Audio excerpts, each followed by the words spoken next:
வணக்கம், என் பேர் விக்கி. நான் செங்கல்பட்டு பக்கத்தில் சிறுகுன்றா அப்படின்ற ஒரு கிராமத்துலேருந்து வரேன். எனக்கு சின்ன வயசுலேருந்தே நாடகம் ஆடணுன்னு ரொம்ப ஆசை. எங்கள் ஊரில் திருவிழாப்பெல்லாம் தெருக்கூத்து வைப்பாங்க. அதெல்லாம் பார்க்கும்போது நம்மளும் இந்த மாதிரி ஆடணும் அப்படின்னு சொல்லிட்டு எனக்கு ரொம்ப ஆசை சின்ன வயசுலேருந்து. அதுக்கப்புறமா நான் ஒரு 12th படிக்கிறேன். அந்த டைமில் வந்து பரணி நாடகம் மன்றம் அப்போ வந்து எங்கள் ஊரில் வைக்கிறாங்க திருவிழாக்கு. அப்போ அந்த டைமில் வந்து நாடகம் ஆடும்போது அவங்கள போய் பார்த்து அவங்க கீழே நம்பர் வாங்கினேன். ஆரிய பெரும்பாக்கம் ஜீவ நாடக மன்றத்தில் வில்லி வேஷம் நடிக்கிறாங்க. அவங்க கையில் ஃபஸ்ட்டு நம்பர் வாங்கி பேசினதுமே நாடகத்துறைக்கு வரணும், எனக்கு ஆசையாக இருக்குது அப்படின்னு. இதில் என்ன இருக்குது வாங்கன்னு சொல்லிட்டு அவங்க தான் முதல்ல என்னை நாடகத்துறைக்கு அறிமுகப்படுத்தினவங்களே அவங்க தான். அதுக்கப்புறம் என்னோடய தொழில் குரு அப்படின்னு பார்த்தீங்கன்னா கிளாரில் சேர்ந்த மாரிமுத்தண்ணன், அவரும் இவங்க 2 பேருமே தான் எனக்கு தொழில் குரு. எப்படி எல்லாம் நாடகத்துக்கு வரணும், எப்படி ஒழுக்கமாக இருக்கணும், நல்ல பேர் வாங்கணும் அப்படின்னு சொன்னாங்க. அதே மாதிரி ஃபஸ்ட் நான் சின்ன வேஷம்லாம் ஆடும்போது அவங்க சொல்லுவாங்க, திட்டுவாங்க, உள்ளே இருக்காதே, வந்து வெளில உட்காந்து பாரு, யார் என்னென்ன பண்ணுறாங்களோ அதெல்லாம் பார்த்து நீ கற்றுக்கோ அப்படின்னு சொல்லுவாங்க. அவங்க கொடுத்த ஊக்கம் ஆர்வம் எனக்கு ரொம்பவே ஒரு முன்னோடியாக இருந்தது.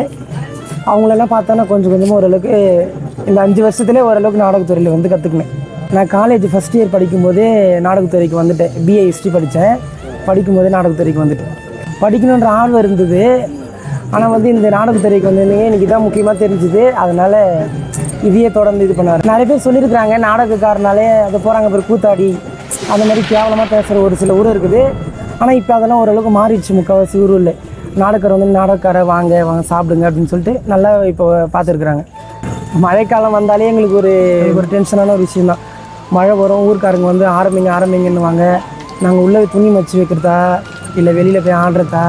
ஆனால் ஊருக்காரங்களுக்கு அது தெரியாது.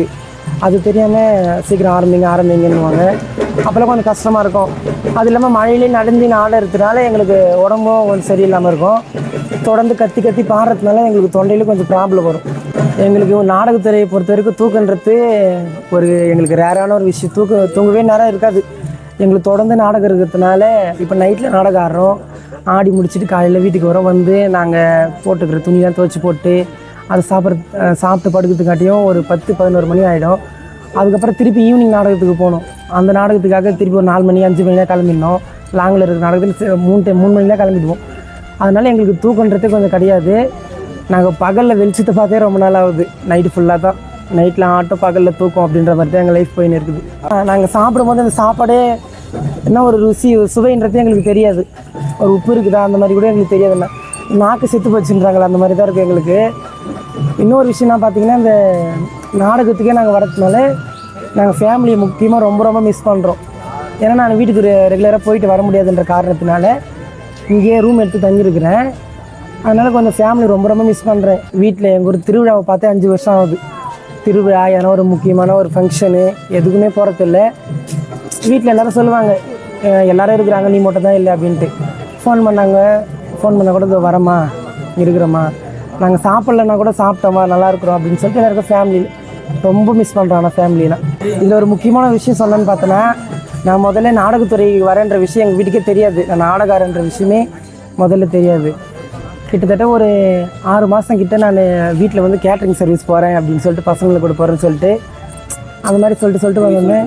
போய் சொல்லிட்டு வந்திருந்தேன் நாடகத்துறை. ஏன்னா வீட்டில் சொன்னால் திட்டுவாங்களோ அடிப்பாங்களோ அந்த ஒரு பயத்தினாலே வந்தேன். இன்னொரு விஷயம்னு பார்த்தீங்கன்னா வீட்டில் யாருமே ஒத்துக்கல பொதுவாக. அதுக்கப்புறம் நானும் ஃபீல் பண்ணேன், என்னால் இது நம்ம வீட்டில் திட்டுறாங்களே அப்படின்னு சொல்லிட்டு. அப்போ கூட வீட்டுக்கு தெரியாமல் வந்துன்னு இருந்தேன். அந்த நேரத்தில் வந்து எங்கள் அண்ணி இவங்க தான் 2 பேருமே எனக்கு ரொம்ப சப்போர்ட்டாக இருந்தாங்க.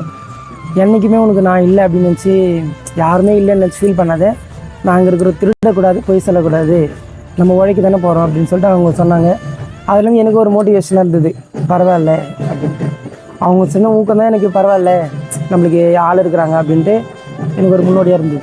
இதோ பாரு கூத்தாடி நாடகக்காரு அப்படின்னு சொல்லிட்டு அவங்களே இன்னும் முகம் எல்லாத்தையும் மாறிடுச்சு, நல்லா பொண்ணு மாதிரியே இருக்கிறான், ஏன்னா இந்திக்காரசி நினச்சிட்டு ஒன்றுன்னு சொல்லிட்டு அப்படியே ஒரு மாதிரி கிண்டலாக பேசுவாங்க. கேலி கிண்டல் கண்டிப்பாக எல்லாமே இருக்கதான் செய்யுது.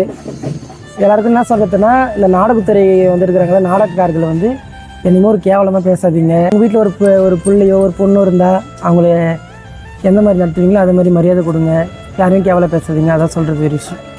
இதில் நான் ஒருத்தவங்களுக்கு நான் ரொம்ப நன்றி சொல்லணும்னா, நான் வந்து வீட்டை விட்டு இங்கே வந்து தனியாக நாடகம் வந்து தங்கி ஆடும்போது எங்கள் கௌரி நாடகம் பண்ணுற ஓனர் கலவக்குட்டரை சேர்ந்த விஸ்வநாதன் ஐயா, விஸ்வநாதன் அப்பா, அவர் வந்து பெத்த பிள்ளை மாதிரி பார்த்துக்கினாங்க.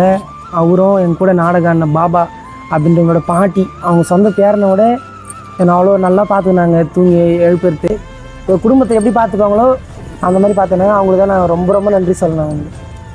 இதில் முக்கியமான ஒரு விஷயம் என்னென்னா, ஆதி கலைக்கூடம் அப்படின்ற ஒரு நிறுவனத்தினால தான் இப்போ நாங்களாம் இந்த மாதிரி ஒரு நாடக கலைஞர், நலிவடைந்த நாடக கலைஞர் இருக்கிறாங்க.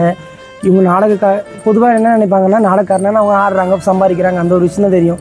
அவங்களுக்கும் ஒரு மனசு இருக்குது, அவ்வளோ கஷ்டம் இருக்குது, ஒரு குடும்பத்தை விட்டு வந்து இவ்வளோ கஷ்டப்படுறாங்களா அப்படின்றது எங்களை மாதிரி நிறைய நாடக கலைஞர் வந்து உங்களுக்காக வெளிப்படுத்தி கொடுக்குறாங்களா. ஆதி கலைக்கூடம் அவங்கள வந்து மக்கள் வந்து ரொம்ப சப்போர்ட் பண்ணுங்கள், ஆதரவு கொடுங்க.